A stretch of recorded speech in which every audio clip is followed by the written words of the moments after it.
Buenos días, mi nombre es Gilmer Isaez y en conjunto con mis compañeras conformamos el grupo número 1. Nosotras vamos a exponerle 3 figuras jurídicas que son sumamente importantes en materia de protección de niños, niñas y adolescentes, los cuales son la familia sustituta, la colocación familiar y la adopción. Yo inicialmente voy a comenzar hablándoles sobre qué es la familia sustituta. Bien, antes de adentrarnos en el tema, es importante destacar que cada niño, niña y adolescente posee el derecho fundamental de ser criado en una familia, que ésta le brinde las herramientas necesarias para el desarrollo óptimo de ese niño, las cuales son seguridad, valores, etcétera, que le permitan al niño desarrollarse correctamente.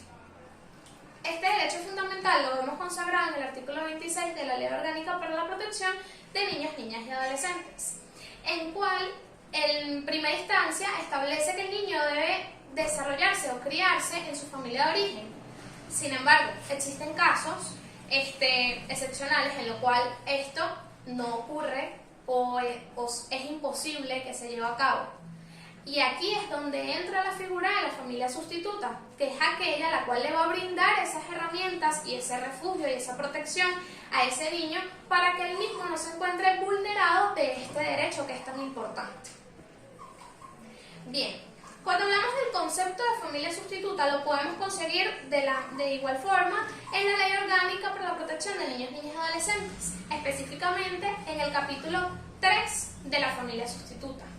En la sección primera, que habla de las disposiciones generales, en el artículo 393, el cual establece que la familia sustituta es aquella que se encarga de un niño, de brindarle las herramientas, protección y elementos necesarios para que ese niño, niña o adolescente que se encuentre privado de su familia de origen reciba las mismas para su óptimo desarrollo. Que éste se encuentre privado ya sea por falta de la madre, del padre o de que alguno tenga deficiencias a la hora de llevar a cabo la responsabilidad de crianza o que se encuentren privados de la patria potestad. ¿Quién designa la familia sustituta? Bien, el Tribunal en materia de protección de niños, niñas y adolescentes, en conjunto con el auxilio del equipo multidisciplinario, se encarga de elegir cuidadosamente, dependiendo de cada caso del niño, niña y adolescente, una familia sustituta que pueda brindarle acojo y elementos necesarios a ese niño para su óptimo crecimiento, ya sea por las razones que mencionamos anteriormente, ya sea por falta de madre o padre, o de alguno de ellos en caso de que solo exista un solo representante o un solo progenitor. ¿Cuál es su durabilidad? Bueno, la familia sustituta puede ser tanto permanente como temporal. Todo va a depender de si fue por una privación de patria potestad, entre otras cosas. Debe quedar demostrado plenamente de que esa familia sustituta va a ser permanente. En otros ejemplos, la familia puede ser temporal también. Claramente esto se puede extender, ya sea porque no se logre ubicar a los progenitores del niño o que no se logre reivindicar o restablecer el vínculo que existe entre el niño, niña y adolescente y sus progenitores y el niño se sienta más cómodo con la familia sustituta que le fue asignada. Esto es todo y le doy la palabra a mi siguiente compañera. Buenos días, mi nombre es Lismar Lema, cédula de identidad 29.532.022 y hoy les vengo a explicar acerca de la autoridad competente para dictar la medida de colocación familiar y la capacidad de niños, niñas y adolescentes. Comenzaríamos hablando acerca de la autoridad competente para dictar la medida de colocación familiar. La colocación familiar conjuntamente con la adopción son las únicas medidas de protección dictadas exclusivamente por los tribunales de protección, por lo que los consejos de protección no tienen esa atribución. Los elementos que el juez debe de tomar en cuenta para dictar la medida de protección de colocación familiar las establece el artículo 395 de la LOCNA, que consagran los principios fundamentales que el juez debe de tener en cuenta al momento de decidir la modalidad de familia sustituta. los cuales son oír al niño, la convivencia de que existan vínculos parentescos por la consanguinidad o por la afinidad del niño, niña y adolescente o quienes puedan conformar la familia sustituta, la responsabilidad de quien resulte escogido para desempeñarse como familia sustituta, la opinión del equipo multidisciplinario y las referencias y recursos económicos, ya que no es motivo para descalificar. Respecto a la capacidad que tienen los niños, niñas y adolescentes, nos encontramos en este tema que en el Código Civil y Comercial de una nación se denomina menor de edad a la persona que no ha cumplido todavía la mayoría de edad, que serían los 18 años. La diferencia entre personas mayores y menores de edad es su capacidad jurídica, es decir, lo que pueden hacer y lo que no pueden hacer. En este punto es importante distinguir entre la capacidad de derecho, que se entiende como la posibilidad de que toda persona de ser titular de derechos y deberes, y la capacidad de hecho, que es la posibilidad de ejercer personalmente los derechos otorgados por las normas. En el caso de las personas menores de 18 años, en el ejercicio de sus derechos, es a través de sus representantes legales. En este caso serían los progenitores o los tutores. No obstante, según su edad y grado de madurez, pueden ejercer derechos por sí mismas de manera progresiva y en situaciones de conflicto de interés con sus representantes legales, siempre y cuando con sus representantes legales.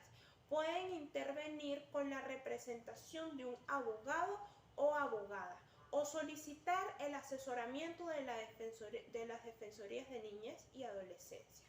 Las personas menores de edad tienen derecho a ser oídas en todo proceso judicial, que le concierne a ser informadas de lo que ocurre en el mismo y a que se tengan en cuenta su opinión en lo referente a la toma de decisiones por su vida y su persona. Por ejemplo, a dónde y con quién va a vivir después de la separación de sus progenitores, prestar consentimiento para su adopción, ser consultada sobre cómo y cuándo y dónde quiere tener su educación. Asimismo, también cabe resaltar la toma de decisiones referidas al cuidado de su cuerpo. A partir de los 13 años hasta los 16 años, se estima que las personas menores de edad pueden hacer tratamientos médicos que no resulten invasivos ni comprometan su estado de salud o provoquen un riesgo grave en su vida o integridad física, sin necesidad de pedir autorización a sus progenitores o tutores. Por ejemplo, ir solas a un centro de salud para recibir atención médica, hacerse ecografías, radiografías o análisis de sangre, pedir asesoramiento profesional sobre su salud sexual y reproductiva, dar continuidad a un embarazo, entre otras. En caso de que el adolescente tenga que someterse a un procedimiento médico que ponga en riesgo su salud o su vida, deberá contar con el consentimiento de sus representantes legales, los tutores o sus progenitores. Tal circunstancia cambia a partir de los 16 años y hasta los 18. Cuando los y las adolescentes son considerados personas para decidir sobre el cuidado de su propio cuerpo. Respecto al trabajo, a partir de los 16 años, con previa autorización de sus representantes legales, en este caso serían sus tutores o sus progenitores, no obstante, los y las adolescentes de 14 años en adelante podrán trabajar en empresas de familia siempre y cuando que no se traten de tareas riesgosas o que perjudiquen su salud o su normal desempeño escolar, y por un mínimo de 15 horas semanales. Respecto al ejercicio de una profesión o título habilitante, las personas menores de edad tienen un título profesional, pueden ejercer su profesión por cuenta propia, sin necesidad de autorización previa. Hola, buenos días, mi nombre es Deyali Montillo. El día de hoy me corresponde hablarles sobre los efectos de las relaciones familiares y la autoridad parental. Cuando hablamos de las relaciones familiares debemos de referirnos a la responsabilidad de crianza. Y cuando hablamos de la autoridad parental es a quien le es acreditada esta responsabilidad de crianza. Tenemos pues que el artículo 358 y el artículo 396 acreditan esta responsabilidad de crianza al padre y a la madre para que la desarrollen de forma conjunta, no de forma unilateral. Ellos deben de desarrollar de forma conjunta la responsabilidad de criar al niño, niña y adolescente. Por ende, produce una serie de efectos. Estos efectos podemos definirlo como la responsabilidad de criar, la responsabilidad alimenticia, la responsabilidad de crear mejoras para el niño, niña y adolescente que no vayan contrario al interés del niño, niña y adolescente. Inclusive en el artículo 396 de la Ley Orgánica de Protección del Niño, Niña y Adolescente establece la representación para determinados actos. A su vez también la administración de sus bienes. Ahora les voy a hablar sobre lo que sería el derecho del niño, niña y adolescente a opinar libremente y ser oído en las relaciones familiares. Esto es considerado un principio fundamental, esto establecido en el artículo 395, ordinal A, de la Ley Orgánica de Protección de Niño, Niña y Adolescente, que nos establece que el niño debe de ser oído y poder dar su opinión de forma libre. Cuando hablamos en cuanto a las relaciones familiares, esto es de suma importancia de que en el entorno donde él hace vida diaria, tanto con sus padres, inclusive con sus familiares, él debe de manifestar sus opiniones y los padres en pro a ello van a desarrollar intereses que mejoren la calidad de vida de él. También en el artículo 80 de la Ley Orgánica del Niño, Niña y Adolescente podemos ver reflejado este derecho expresamente, inclusive lo extiende a la vida diaria del niño, inclusive en el ámbito social, educativo y todo lo demás. Por lo tanto, podemos decir de que este es un derecho totalmente fundamental y que cuando este ejercicio del niño de ser oído y dar libremente su opinión vaya contrario a sus intereses, será el padre y la madre quien los represente. Esa es toda mi exposición. Muchísimas gracias. Buenos días, mi nombre es Mariela Fajardo y les hablaré sobre el objeto de la colocación familiar y en los casos que proceden. Esta es una medida legal de protección dictada por el juez del Tribunal de Protección de Niño, Niña y Adolescente, cuando en este se produzca una amenaza o violación de sus derechos o garantías con el objeto de restituirlo. Esta es una manera de ayudar y proteger a los niños, niñas y adolescentes cuando viven situaciones difíciles en su familia de origen. Es una medida provisional donde el niño puede crecer como un miembro más de esa familia, pero manteniendo algún tipo de vínculo con su familia biológica.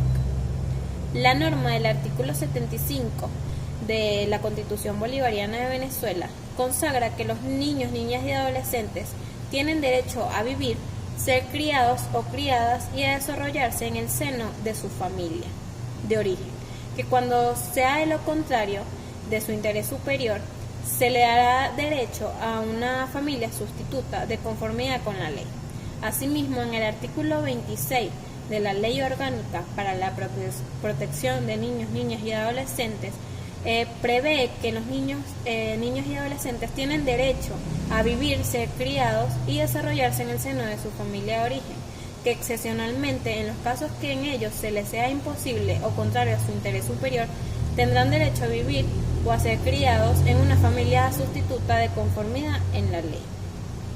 En los casos que procede son en los niños, niñas y desde recién nacidos hasta preadolescentes, ya sean grupos de hermanos o niños especiales, que se encuentren protegidos en una entidad de atención, sin posibilidad de que sean reintegrados en un mediano plazo a su familia de origen. Estos niños y niñas o adolescentes que estén pasando por vulneración de sus derechos, ya sean trato cruel, maltrato físico y psicológico, abandono y riesgo social. Buenos días, profesor y compañeros. Mi nombre es Marian Blandín y les voy a hablar sobre la prelación en la colocación familiar o en la entidad de atención, estipulada en el artículo 398 de la Ley Orgánica para la Protección del Niño, Niño y Adolescente, el cual nos dice que a los efectos de esta colocación deberán agotarse todas las posibilidades de que la misma sea en una familia sustitutiva. Y de no poder lograrse, se hará en la entidad de atención más apropiada a las características y condiciones del respectivo niña o adolescente. En este último caso, el representante de la entidad de atención será el que ejerza la responsabilidad de crianza y representación de este.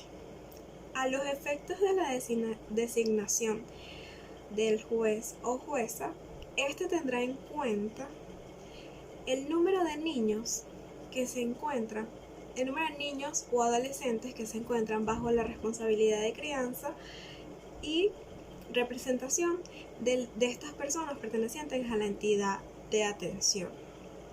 Teniendo en cuenta que la colocación familiar o que la colocación en una familia sustitutiva o en una de estas entidades de atención es una medida alternativa a la adopción, debido a que el niño o adolescente no pierde el vínculo con su familia o de que ésta lo pueda recuperar, sino que mientras tanto se encargan de su responsabilidad de crianza, el cual su contenido está estipulado en el artículo 358 de la Ley Orgánica para la Protección de Niños, Niñas y Adolescentes, el cual nos establece que se encargarán de mantenerlo, cuidarlo, custodiarlo, educarlo, entre otros, y de su representación.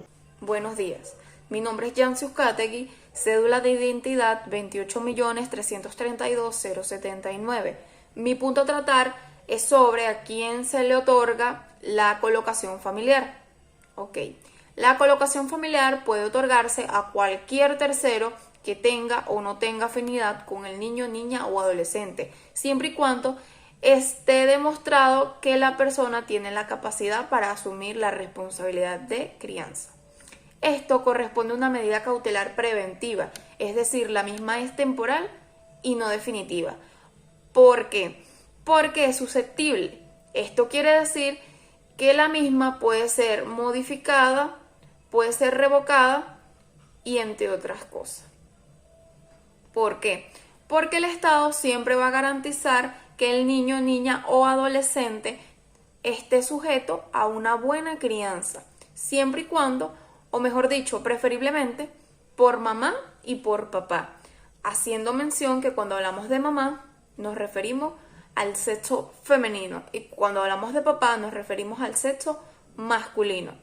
Es importante destacar que todo lo que estoy diciendo está estipulado en el artículo 396 de la Ley Orgánica de Protección de los Niños, Niñas y Adolescentes y la responsabilidad de crianza, que es un tema muy importante mencionar por lo que estoy diciendo, para tener en cuenta en qué esta consiste según lo que está estipulado en el artículo 358 de la misma ley, que la responsabilidad de crianza tiene que contar con educación, con amor, con custodia y, lo más importante, con corregir a los menores sin humillar ni vulnerar sus derechos, atentando contra su moralidad.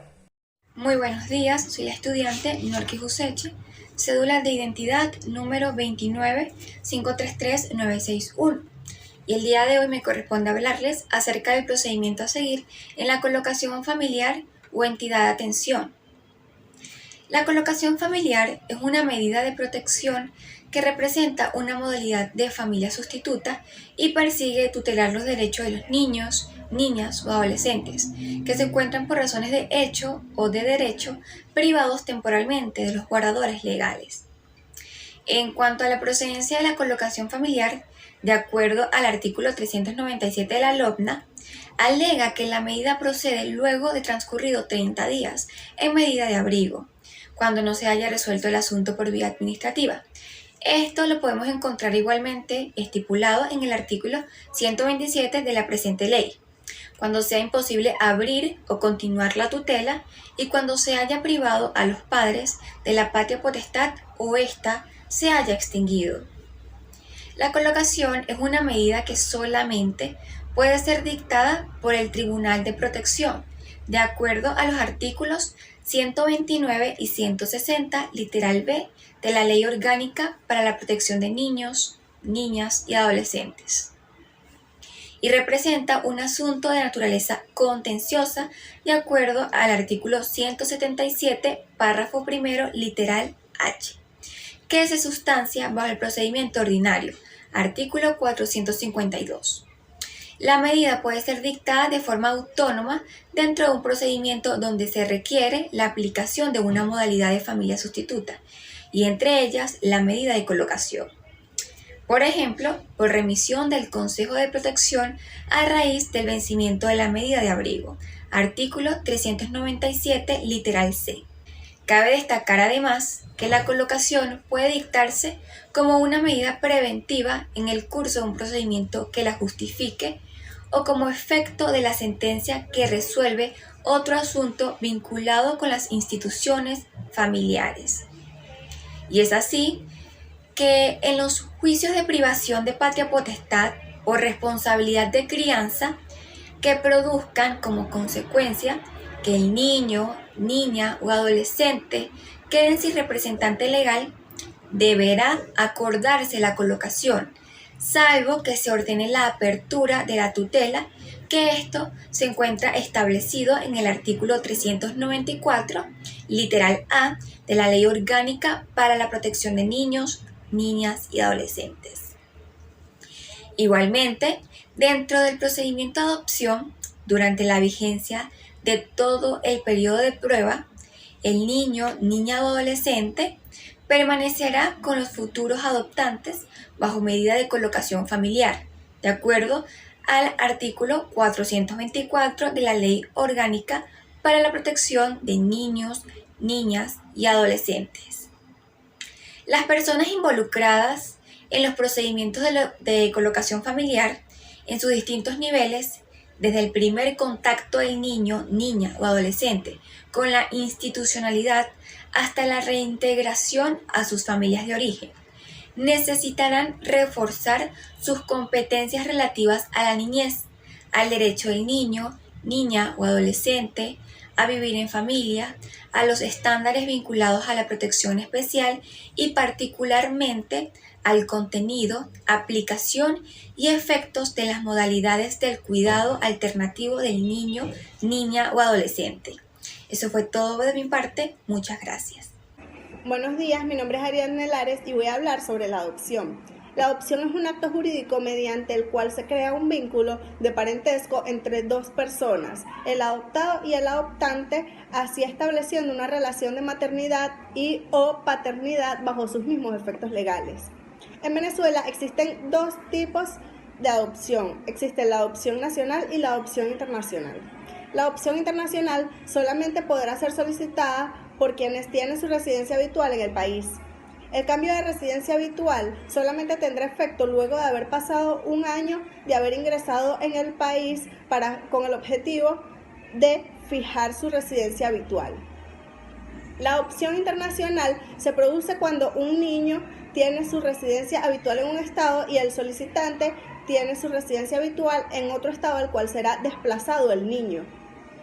Cuando el niño tiene su residencia habitual y el desplazamiento va a ocurrir antes de la adopción, deberá producirse íntegramente bajo las leyes venezolanas.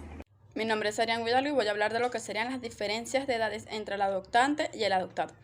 La capacidad para ser adoptante se adquiere a los 25 años de edad, según lo estipula en el artículo 409 de la Ley Orgánica de Protección de Niños, Niñas y Adolescentes.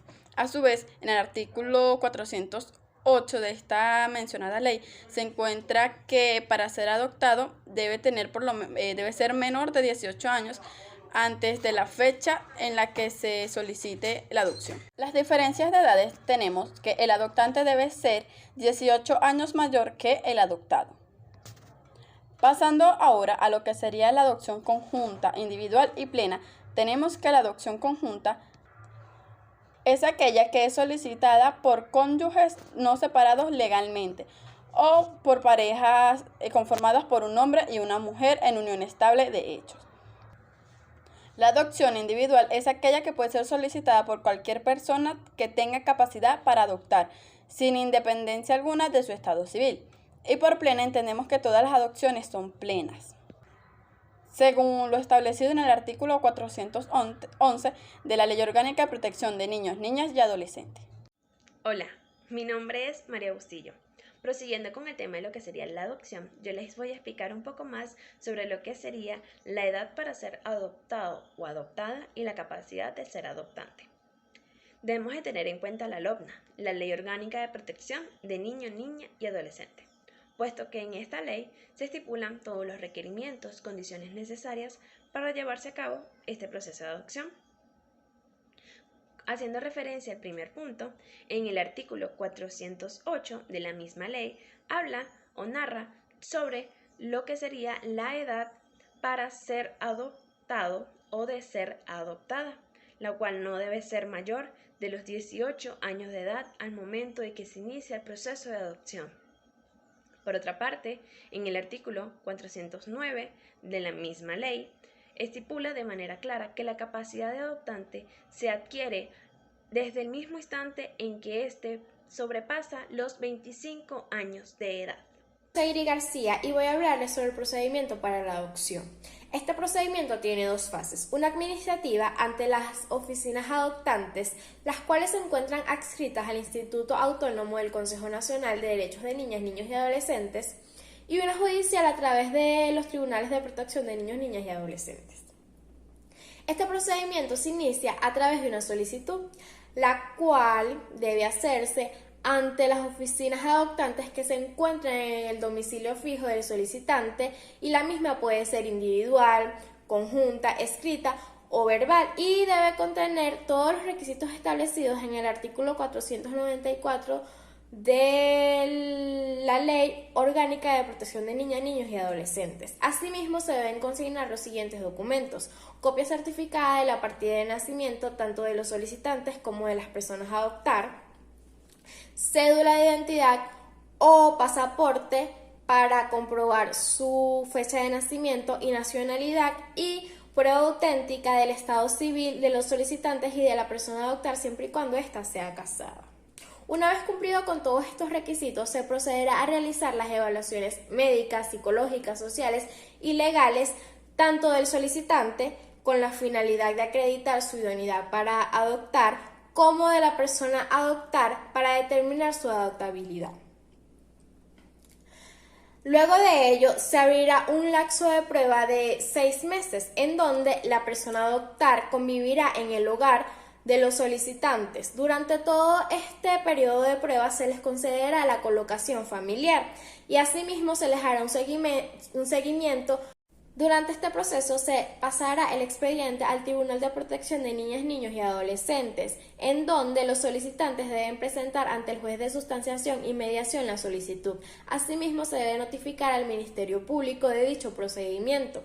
Una vez culminado el periodo de prueba, se remitirá el expediente en conjunto con los informes correspondientes al juez de juicio, quien deberá acordar en un término no mayor de 30 días ni menor de 10 una audiencia. En esta audiencia es donde el fiscal tiene la oportunidad de oponerse. De oponerse, se deberá decidir sobre ello en ese mismo instante, y de no haber oposición y de declararse improcedente dicha solicitud, el juez escuchará las opiniones del fiscal del Ministerio Público, de los niños, niñas y adolescentes a adoptar, siempre y cuando sean menores de 12 años, y de los hijos de los solicitantes. Asimismo, escuchará el consentimiento de la persona a adoptar si tuviese 12 años o más, de su cónyuge si lo tuviese y del cónyuge del posible adoptante. Escuchado todo ello, procederá a realizar de forma inmediata la decisión. Una vez tomada la decisión, se deberá decretar, en donde se establecerá si la misma fue individual o conjunta. Todo este procedimiento lo tenemos establecido desde el artículo 493 al 501 de la Ley de Protección de Niñas, Niños y Adolescentes. Esta fue toda mi exposición. Muchas gracias.